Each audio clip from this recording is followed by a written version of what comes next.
Hi, and welcome to the Debrief. This is where Carolina Journal and the John Locke Foundation really break down everything you're seeing in public policy and politics through North Carolina. We have a lot to talk about today, so thanks for joining us. I'm Donna King.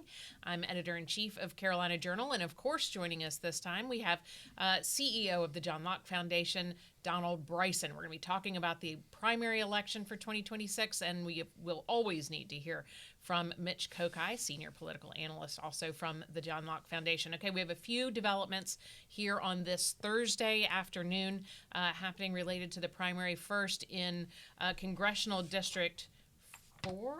Yes. Congressional District 4, Nita Alam, the progressive, challenging Valerie Foushee, our sitting congressman from District 4, has conceded that race. It was very narrow. They were within, I believe... Within 1%. And okay. Remember, if a person who loses the race is within 1%, they have the right to call for a recount. So we don't know if the final vote total would have been within 1% because it was at 0.96%. Sure. But to put this in real terms, is about 1,200 votes. Right. And so it's possible that Foushee would have had more votes and gone beyond the 1%, but it's also possible that Alam could have gained votes and had an even closer gap, but she decided to concede and allow Valerie Foushee to move on to another term. Remember, these two faced off in 2024. Sure. So who knows? Maybe this will be a three-time matchup if she decides to run again in 2028. Very interesting. And then, of course, we're watching the biggest race, and really it's making national news, is Senate District 26 with North Carolina's Senate leader Phil Berger. Two votes behind the challenger, Rockingham County Sheriff Sam Page. What do you think? If you had a crystal ball, where is this going? Well, that's a I don't know. One, I never thought that we would have a state Senate race primary. Sure. Remember, this isn't even the general election with more than $10 million spent on it. $10 million on a which is state Senate primary. It's we should be ashamed that we spent that much money on a state Senate race. I didn't have any money, but you know what I mean. Right. We as a state. Yeah. And then also that it would make national news stories in the Washington Post and the New York Times. It's crazy. Where do I think it's going? I think it probably is a difficult path for Senator Berger going forward to see daylight to win. Okay. But it's two votes. Two votes. And don't let anybody ever tell you that your vote doesn't count. It's two votes. That's exactly right. It reminds me of a couple of years ago there was a tie state house race in Virginia, and our state law doesn't allow this, but they recounted. It was tied again, and they decided with a coin flip. But that was also the seat that decided which party was going to have the majority in the state house in Virginia. So your vote counts, folks. It does count. You make sure you show up. Right now they're at 13,077 votes for Sam Page, 13,075 votes for Phil Berger. But of course, this is all unofficial. We've got a canvass coming, and they've got to do some more digging, right? Yeah, and those will not be the final vote totals. Okay. It could be entirely possible that Sam Page will build upon that lead, or that things could flip and that Phil Berger would be in the lead. The more likely outcome, given the number of provisional ballots that are remain to be counted, would probably be Sam Page building the lead a little bit. Okay. And the reason that's true is the State Board of Elections put out the number of provisional ballots that are outstanding in each of the counties, which is nice. I don't know that they've always done that every election cycle, so it's good to know here's how many provisional ballots to be counted. If I remember correctly, in Rockingham County, it's 137, and so not necessarily every one of those people voted in this race, but most of them, you would assume, did. Sure. And then on the Guilford County side, more total provisional ballots, 240 some, but apparently only 52 of those are in the area that's covered by State Senate District 26. Because remember, interesting. No, and for the folks watching, and if you've watched the Debrief regularly, you probably know about this. But if you don't, this really is a tale of two counties, right? It's a State Senate district. It goes across county lines. It's all of Rockingham, part of Guilford County. Both candidates are from Rockingham County, but Berger has much larger support in Guilford County, and Sheriff Page, has much more support in Rockingham County. So when the bulk of the provisional ballots are in Rockingham, that seems to, if we go with the trend, leans towards Page. But of course, we don't know what the ballots say Right. ourselves, so Right. we'll see. Right, and then of course once that happens, you count, and this also does not even count the overseas and military ballots that they'll need to count, which will be coming in for days to come in some respects. So we really won't see a final number until the county canvass, which is a week from Friday. Sure. Could we see this end up in court? Oh, we could definitely see it end up in court, depending on whoever ends up on the losing end is Okay. likely to call for a recount. Sure. And then you would go through the recount. There may be more than one recount, depending on how they turn out. But then if the person on the losing end thinks that there is something that's been strange afoot in Right. this race, Right. or doesn't like how some sort of procedure was handled, you definitely could see a suit. We remember from the last election cycle when you had the very close race between Allison Riggs and Jefferson Griffin for a state Supreme Court seat. Griffin filed an election challenge and ended up challenging 3 different types of votes that were cast in the ballot. Now, one of those issues has been basically resolved by a court case, and that is the people who have voter registrations that don't include the last 4 digits of the Social Security number or a driver's license number. The courts have already said how that could play out and which of those votes get to count, which do not get to count. So I don't think there could be any new legal action on that front, Right. probably.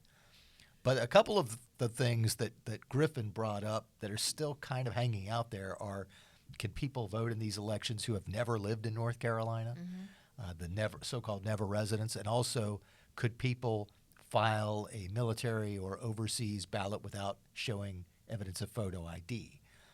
If there are any votes that count of that sort, I wouldn't be surprised if whoever's on the losing end after all the recounts decided to resurrect that issue, and maybe they'll find some other issue that they don't like. Now, one thing that's different is, remember this time around, the State Board of Elections apparatus and all of the county boards of elections now have Republican majorities, and we're talking about a Republican primary among 2 Republican candidates.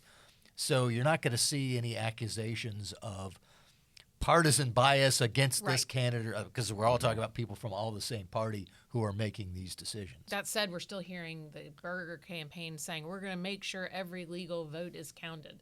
Do you read anything into that? We need 2 more votes. I mean, That's that's all what I there is to mean, read yeah. into that. It is interesting to see people in the Berger camp talk about how every vote needs to be counted when they were a lot of the same people saying, well, we need to stop counting the votes during the Jefferson Griffin situation. Sure. And I'm not saying they're right in one or wrong in the other. It's just, circumstances change your perspective on things. Yeah, and it's been here a long time.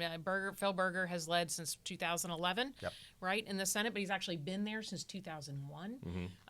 That's 26 years in the 25 years in the 26, 25 25 years, yeah. 25 years in the North Carolina General Assembly. So there's a lot riding on this, certainly. Yeah, absolutely. Let's look at some of these other races.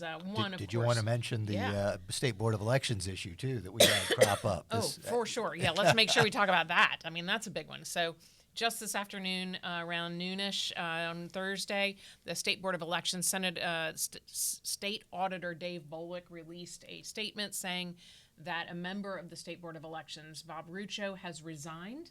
But we saw on Twitter, right, that he came out and supported what kind of looks like an endorsement to me, somebody in this race, and donated to campaigns, which is not allowed under state law. So he's out. He's resigned. We've got a new member of the State Board of Elections, Angela Hawkins. Do you think this will head off criticism from the Page campaign? What do you think? Probably depends on whether he wins or not. Sure. If he wins, he'll probably just take the win and go on. If he ends up on the losing end, once all the votes come out, I would not be surprised if Sam Page raises some issues, because remember, in addition to what you're just talking about with Bob Rucho, he has also raised not a formal complaint, but has talked about how he thought that the auditor, Dave Bullock, whose office oversees elections now, should recuse himself from anything dealing with this election, because Bullock had been involved in campaigning with and or for Phil Berger. Right. The response was kind of interesting from the auditor was, well, before I took over doing this, the Elections Board was appointed by the governor, and no one ever complained about the governor going out and campaigning Right. Sure. for Democratic candidates. And I think everybody's right on this, in my Right. opinion. You know, it's one, he's the state auditor, right? It's not like he's down there looking at ballots, holding them in the air, That's trying the to figure question. out. I don't think the auditor Right. has a role in counting and the canvassing. the auditor doesn't have a role. On the other hand, he did appoint the Board of Elections members. Okay.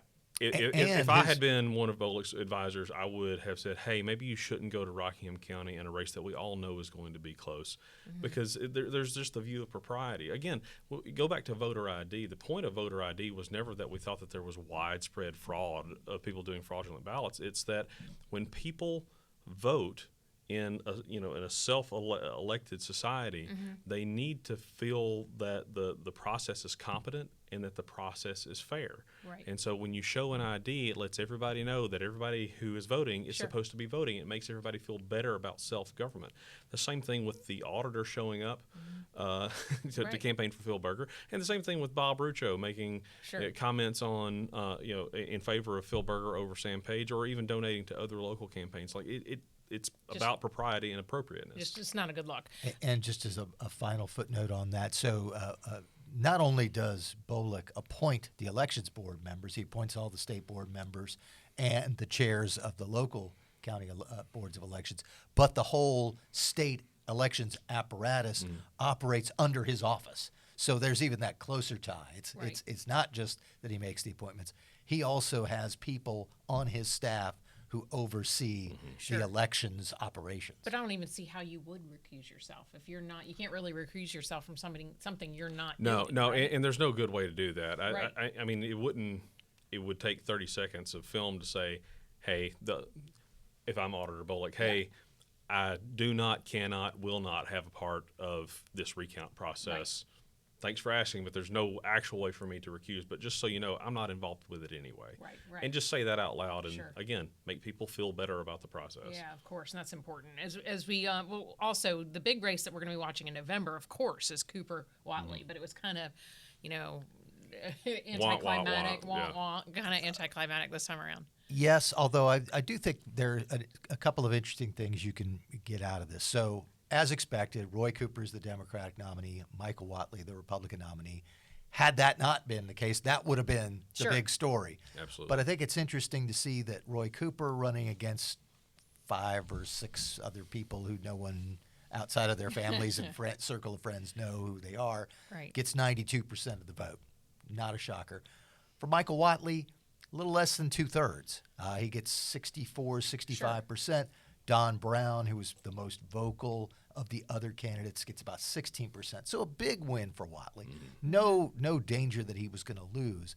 But I think if you look at the fact that basically a little more than a third of the Republican primary voters didn't vote for Whatley, that's a sign that he needs to shore up a little bit of the Republican base, Okay. as he's also now pivoting to try to make an argument to those middle-of-the-road voters who can go either way. I don't know if either of you received them, but I got about 4 mailers Sure, from I did. Whatley near the end of the campaign, the primary campaign, and every one of those mailers basically just showed you Whatley and Trump and said, Whatley, Trump, Whatley, Trump. Whatley is Trump's guy. That was Right. it. He didn't really Yeah. say anything else. He was just reminding voters that Sure. Whatley was Trump's guy, which was enough to keep other high-profile candidates and any kind of money out of the race, and it was enough to get him easily through the primary. That's not going to be enough to win him the general election, because just going out saying, I'm Trump's guy, Yeah. will appeal to a certain segment of the base, but it's not going to appeal to 50% plus one. Right. And what does this mean about the Republicans? Do you think they're going to be able to coalesce behind Whatley? Because it was sort of a grassroots anti-establishment sentiment that, they're going to have to reconcile before November to really get them and all the unaffiliated voters. Well, one, I think that's a hard job for the Sure. Whatley campaign. It is something that is accomplishable, but it is difficult to do. But there are tea leaves to be read here. Both of them had primaries, right? But Cooper far outweighed his competition more than Whatley did. And then there's just the sheer number of votes that were cast in each of these primaries. And there are a lot more Democratic votes then there were Republican votes in these two respective primaries, which tells me, somebody who's observed elections for a little while, that there's a lot more enthusiasm on the Democratic side than there is on the Republican side. And so that means that the Whatley campaign and I guess President Trump have a lot of work to do in North Carolina. And we are ground zero. We are one of 3 competitive U.S. Senate races this year. It's us, Georgia, and Maine. And if you're spending money or time on any other race other than those 3 races, you're probably wasting it. Sure. And Texas could be added into that if Paxton ends up beating Cornyn, which has been one of the discussion points. Whatley's going to need some of the big national money to help him out. And if the big national money thinks, oh, we need to protect Texas because we have Ken Paxton who's going to need a lot of help, trying to get people to forget about his record, that could be less money coming into North Carolina. I think in addition to trying to get out a message that's beyond just I'm the Trump guy, the other thing that Whatley really needs to do is make sure that his race is seen as competitive enough as time goes on that the big national backers think that it's worth putting money in. If our Carolina Journal poll last time around, 8.5, almost About 9 that, points between the two of them. If that continues, or if for some reason Cooper's lead grows, the national folks are just going to say, okay, we've got to write off North Carolina. Let's put the money where we think we can win, and Whatley will really be sunk. So he not only has to get this message out, but he has to be seen as credible and as a contender going forward. Think of it like Shark Tank, or people making a business to investors. You have to show up. That's exactly You have to show a good enough of a business or a campaign to get other people to invest in it as well. Yeah. And so we'll sit around and not spend any money and hope that the other people come in. That Texas, Georgia, Maine, they all could use the money too. Yeah, absolutely. Well, the one thing I want to talk about while we're all together here, we focus a lot on the state legislature, right? And that is our most likely place where we're going to get a lot of Carolina Journal stories, where we're going to interact with you all. I'm curious what you think about the number of defeated incumbents this time around. I see a pattern on the Democrat side, don't really see a pattern on the Republican. Let's talk about the Democrats first. They're targeted by, it seems like Stein and the more progressive wing. Anybody who happened to have voted along with Republicans at some point during the last legislative session was really targeted. Carla Cunningham, dramatically lost her primary. Yeah, both of those Charlotte Democrats or Mecklenburg County Democrats who were up for re-election and had primaries failed fairly poorly. It was Carla Cunningham and Asif Majid, both of them getting in the 20% range, and losing handily to their competitors. And then you saw a little bit better performance for Shelley Willingham in the eastern part of the state, but he also got beat by 12 points or more. Right. And all 3 of those were people who they are Democrats. They agree with the Democrats on almost everything, but there are some things in which they went along with Republicans and helped override vetoes, and that made them persona non grata for the Democrats who were casting ballots in these primary elections. And then another case that's not exactly the same but close, Michael Ray, who used to be one of those Democrats who did that sort of thing up in the northeastern part of the state, voting along with Republicans at times. He lost his election last time, came back in a rematch against Rodney Pierce, who also is a plaintiff in a redistricting lawsuit, which is interesting enough. He was challenging state Senate districts because he said no black can win in any of these districts. And then after they filed suit, he won an election. Right. So, but there was a rematch between Pierce and Ray, and Pierce wins handily. So Democrats were basically saying, if you're going to go along with these Republicans, we don't need you. Right. Do you think this indicates that there's just no tolerance for voting your conscience, voting your district among that party? Because Josh Stein came and endorsed Carla Cunningham's primary opponent. Yeah, I think it's probably true of both parties. It just happens that over the past 15 years, we've had Republican majorities in the General Assembly, and only 4 of those years did we have a Republican as governor.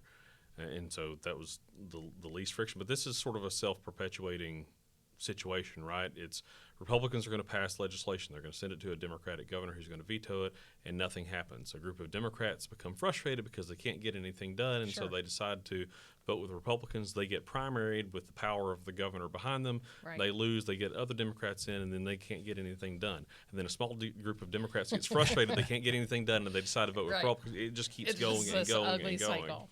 So same story, different names. That's right. Right. We've seen this before. Right. What about the Republicans? I just don't see a pattern there. Yes, I didn't spot one Reese either. Pirtle, Keith Kidwell, Kelly Hastings, Mark Pless, all Republicans that lost their primaries. Yes, the one that surprised me the most was Kelly Hastings because I don't know what it was that he did that made his primary voters angry enough. That district's out in the Gaston, Cleveland County area. Right. Yes. And so I don't know what happened there to make people say that this longtime state rep, they were tired of him and wanted someone else. Mark Pless, from what I understand, had made some people out in his Western North Carolina district angry. I think he took some actions at the legislative level dealing with local government issues that had rubbed some people the wrong way, so maybe that was a factor there. Pirtle is in Rockingham County, which is the heart of the whole Berger Page thing, so maybe there was something that caught him up there that either he was seen as being on one side or the other, so that might have hurt him. And then when you're talking about the fourth one, Keith Kidwell. Keith Kidwell, very vocal, Sure. very much seen as a He's a Freedom He's Caucus the Freedom guy. Caucus. He He's the is. head of the Freedom He is. Caucus, and is seen as someone who is willing to say things against Republican leadership if he thinks they're straying from conservative principles. Right. And that might have rubbed some folks the wrong way. I'm certain that there has been discussion in that district and in that area that, Keith Kidwell's getting knocked out by the rhinos or something of that sort, because he is certainly seen as a very down-the-line conservative or else position taker. Right. Do you think that this is a grassroots? Does this indicate grassroots or outside money? I think this indicates all of the Republican side is just local issues. Sure. Is what I think. Right. Berger and Page is very much local issue. I think Kidwell is probably a lot of personality stuff. Right. I don't really even know what the issues were with Kelly Hastings and that situation. I don't think there's an overriding theme on the Republican side like there are with let's go after this gang of six on the Democratic side. Of course. Now, as we move into the general election, lots of money that's going to be poured into all of these races. Tell me what you think about that. Do you think you just mentioned at the beginning of the show how we should be embarrassed that we spent this much money? Yeah. And there's a lot more to come, especially in the Senate race. Yeah. Well, I'm astounded. Sure. About just the sheer amount of money on a state Senate race. And we are going to spend a lot of money on politics, generally speaking, nationally and in North Carolina. At the same time, and here's a fun trivia fact for everybody, we spend more money on Halloween candy every year than we do on elections every 2 and 4 years. Yeah, as a nation. Wow. So, yes, it's a lot of money. I'm not trying to undercut, if this is the $1 billion race in North Carolina, that's a lot of money, no doubt. But if we're talking about our elected leaders and the direction of our state and the direction of our country, maybe that's more important than candy corn.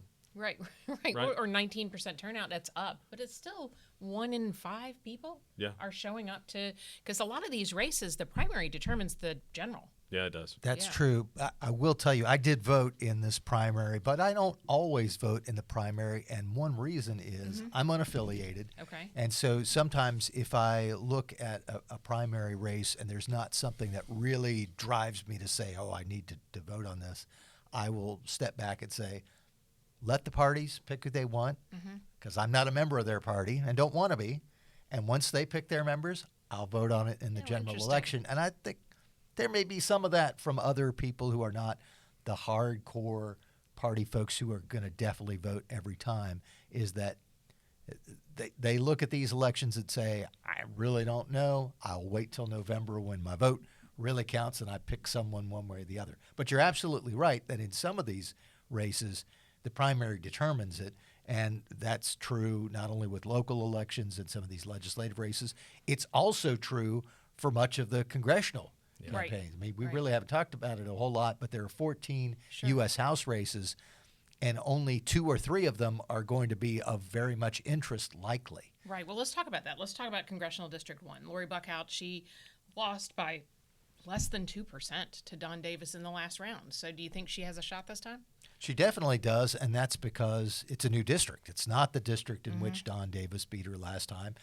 Responding to the call from President Trump, the General Assembly redrew the election map to make that district, District 1, more winnable for a Republican. To do that, they had to make Greg Murphy's very safe, or relatively safe, Republican district a little less Republican, so that brings perhaps District 3 a little bit more into play. But now both of those, if you go by Andy Jackson at the Civitas for Public Integrity's numbers, both District 1 and District 3 are now what he would call R+5, meaning that all other things being equal, the Republican probably has about a 5-point advantage in that district.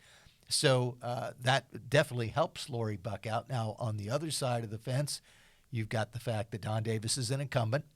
Don Davis, among the North Carolina congressional delegation, is certainly seen as the most moderate of the Democrats, and will often go along with things that anger the Democratic Party or would make Republicans say, well, I can understand that. So that helps him. And then another factor is that while I say this is an R+5 district, that's with all other things being equal, but not all other things are being equal. This is going to be a year that almost everyone expects to be to the Democrats' advantage. You already heard Donald talk about the fact that there were far more primary votes on the Democratic side than the Republican side, which is a signal perhaps that there's a lot more enthusiasm. So that also could help Don Davis and hurt Lori Buckhout. But yes, it's not going to be the 2024 election part 2. This is going to be a different race. Yeah, something you and I have talked about is bench strength, right, for the Republicans. And I think in the CD1 primary race, we saw some really good candidates emerge. Do you think that Republicans need to work on some of their bench strength? You have that sort of down the road look, and could Congressional District Run, that primary, have highlighted some potential candidates for future years? Maybe so, but they absolutely do have to work on their bench strength. I think that the quality of candidates that have been fielded by, both parties, but Republicans have struggled with that for statewide races over the past couple of years, or past few years. They've had really incredible luck, and Cal Cunningham and all of that. He did it to himself. With U.S. Senate historically. races. Historically, with U.S. Senate races over the past few years. But if you look at, who else could run for governor? Who else could run for U.S. Senate if Ted Budd retires or when Tom Tillis leaves and all that? The bench gets really short, and you start having to wonder, does the state auditor have enough face time with the public to be a statewide candidate for U.S. Senate? Does the state treasurer do that? And then the Republican list seems to start narrowing a lot. Now, there are members of the congressional delegation that have won a lot, right? But those aren't statewide races, and they've not shown interest to be in statewide races. So that'll be interesting. On the enthusiasm gap and what this year will be, it's a midterm election. The party in the White House tends to do worse in midterm elections. There's a Republican up there. And I've seen some analysis talking about 8 or 10 point Republican or Democratic waves, and if that's true in North Carolina, then what they've done with changing the District 1 and District 3, taking Republicans out of District 3 and putting them in District 1, could mean that both whoever or Lori Buckhout could lose to Don Davis again, and Greg Murphy could lose his seat if the wave is that big. Now, it's March. November's a long time away, and we'll see. But that would be the nightmare of all scenarios for Republicans if that's the case. And the other thing that ought to be mentioned is when the Republicans made that change, the district that is now held by a Republican that's seen to be the closest is not one of those 2 races. It's over on the far western end of the state with Chuck Edwards, whose district is, if Murphy is in an R+5 and Davis is now in an R+5, the Western District with Chuck Edwards is an R+4, and it's the closest one that Republicans hold, and it is a prime target for the Democrats. Before Democrats even selected Jamie Ager to be their candidate, the Democratic committee was already coming out saying, yes, we're making this district Sure. and this guy our candidate, which rubbed some of the other candidates out there the wrong way, that, wait a minute, we haven't had the primary yet, and you're already endorsing this guy. I think they saw he was going to win. He won with, I think, 65% of the vote. But he's going to be a strong candidate. Chuck Edwards is an incumbent. That's going to be a hard-fought race. Right. And to Donald's point, if it really is a big Democratic year, you could see Democrats hold the Davis seat, take the Murphy seat, which is easier to take now, and maybe take the Edwards seat, and that would have the margin drop from what is now 10-4 in Republicans' favor to 8-6 in Republicans' favor, and probably help as Democrats retake control of Congress in D.C. Absolutely. All right, we're going to be following all of this throughout the year. Make sure that you, turn out, watch us, and we'll keep you updated on everything that's happening. And check out CarolinaJournal.com and johnlocke.org for the latest. And comment. We want to keep that conversation going. Let us know what you think. Thanks for joining.